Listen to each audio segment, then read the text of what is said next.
Cricket के stadium ground में कथा हो रही थी, इतने में जोर की बारिश हुई। तो पहले इतने बढ़िया वाले पंडाल नहीं वाटरप्रूफ होते थे, ऐसी पन्नी लगा देते थे। तो पंजाबी तो होते ही आनंद वाले हैं, तो जैसी वर्षा हुई तो सब बोले महाराज जी आप तो कीर्तन कराओ, हम नाचेंगे। पिताजी बोले ठीक। अब जैसे ही कीर्तन शुरू हुआ महाराज,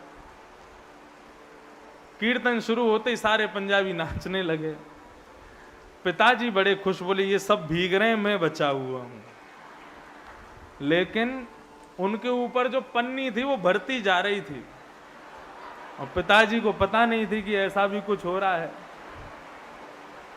और धीरे धीरे धीरे धीरे कीर्तन कराते कराते सब भीग गए, लेकिन पिताजी बचे हुए। इतने में ही वो ऊपर भरी भई जो पन्नी वो भटाक से फूटी, सारा जल। लेकिन हमारे आजाद जी ने बढ़िया वाला पंडाल लगवाया, ऐसा है कि सारा पानी उधर उधर ही जाएगा, मुझ पे नहीं आएगा। तो इतना बढ़िया मौसम हो रहा है, मूसलाधार बारिश हो रही है, सब देवता आनंद कर रहे हैं, पितृ प्रसन्न हो गए, प्रेम से कथा श्रवण करो। भगवान बोले कि भैया आप भीष्म पितामह के संशय को एक ही व्यक्ति दूर कर सकता है।